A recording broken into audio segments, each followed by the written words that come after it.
Oliveira comandava a subchefia de assuntos jurídicos da Casa Civil, órgão que analisa a legalidade dos atos presidenciais, área que passará a integrar a Secretaria-Geral.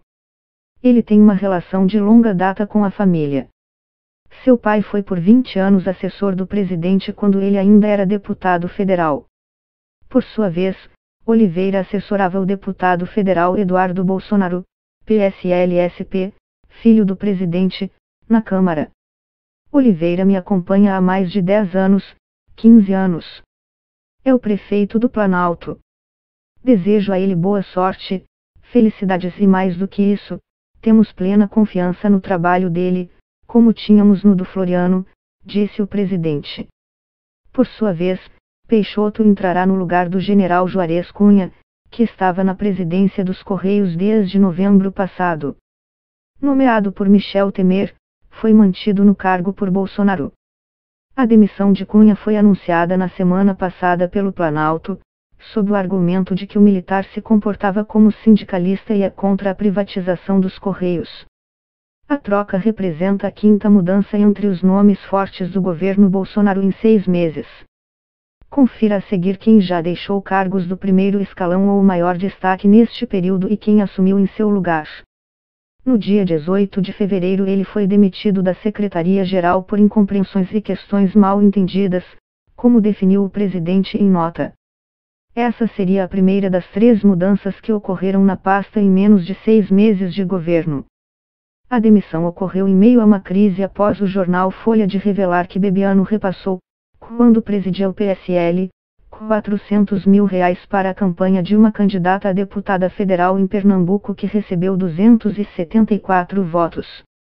Após negar que fosse pivô de uma crise no governo e dizer que falou com o presidente 3 vezes com o presidente naquele dia, Bebiano despertou a fúria de Carlos. O filho de Bolsonaro usou as redes sociais para dizer que Bebiano mentiu e chegou a divulgar um áudio no qual, segundo eles, o presidente diz que não poderia falar com o ministro. Indicado por Olavo de Carvalho para o Ministério da Educação, o colombiano Ricardo Vélez Rodrigues foi demitido em 8 de abril, após uma série de polêmicas e desgastes nos 97 dias em que esteve à frente da pasta. Enquanto era ministro, Vélez criticou turistas brasileiros ao dizer que agiam como canibais. Acha que sai de casa e pode carregar tudo, declarou. Depois, desculpou-se e afirmou amar o Brasil e seu povo incondicionalmente. Em fevereiro, foi criticado por enviar uma carta a diretores de escolas em que pedia que os alunos fossem filmados cantando o hino nacional, sem que houvesse autorização dos pais, e encerrou o texto com o slogan de campanha do presidente Brasil acima de tudo, Deus acima de todos, o que é ilegal. Atritos e disputas internos também levaram à saída de alguns de seus subordinados, como o ex-assessor especial Silvio Grimaldo e o ex-secretário executivo Luiz Antônio Tuzzi. Dias antes de anunciar a demissão, em um encontro com jornalistas, Bolsonaro disse que Vélez é uma boa pessoa, mas que estava bastante claro que não está dando certo sua gestão. Em seu lugar, assumiu o economista Abraham Weintraub, que foi um dos integrantes da equipe do governo de transição comandada pelo atual ministro-chefe da Casa Civil, Onyx Lorenzoni, de EMRS.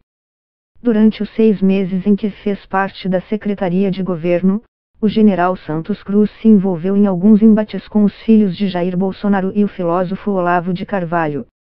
Um desses embates começou após uma entrevista de Santos Cruz à Rádio Jovem Pan. Na ocasião, ele disse aos jornalistas que a influência das redes sociais é benéfica, mas também pode tumultuar e que deve haver cuidado para que ela não vire uma arma de discórdia. Jair Bolsonaro publicou em suas redes sociais uma mensagem irônica sugerindo que defensores de qualquer controle de meios de comunicação ou da internet poderiam fazer um estágio na Coreia do Norte ou em Cuba. Além desse desgaste, Santos Cruz ainda teria discordado com diversas decisões tomadas pelo pelotão de elite do governo e foi demitido mesmo após fazer uma ampla defesa do governo no Senado.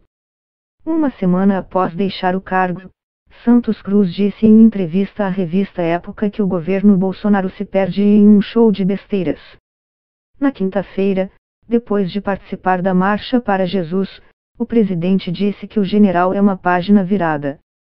O economista liberal pediu demissão da presidência do Banco Nacional de Desenvolvimento Econômico e Social, BNDES, em 16 de junho, após Bolsonaro dizer que Levi estava com a cabeça a prêmio. Foi a primeira baixa na equipe do ministro da Economia, Paulo Guedes.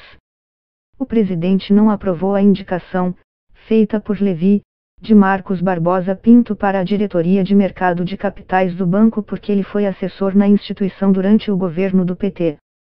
Levi também fez parte da gestão petista, como ministro da Fazenda de Dilma Rousseff.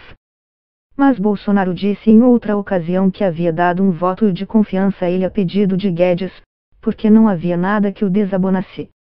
O descontentamento se deveria ainda ao fato de Levi não ter entregado uma promessa de campanha de Bolsonaro, abrir a suposta caixa preta do BNDES, investigando supostas irregularidades ou ilegalidades em operações do banco durante os governos do PT, como financiamento a empreendimentos no exterior ou empréstimos a grandes empresas brasileiras.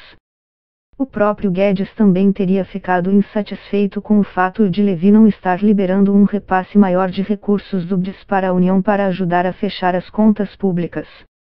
Para seu lugar, foi escolhido o engenheiro e economista Gustavo Henrique Moreira Montesano, então secretário especial adjunto de Desestatização e Desinvestimento do Ministério da Economia, que estaria mais alinhado com os objetivos do governo.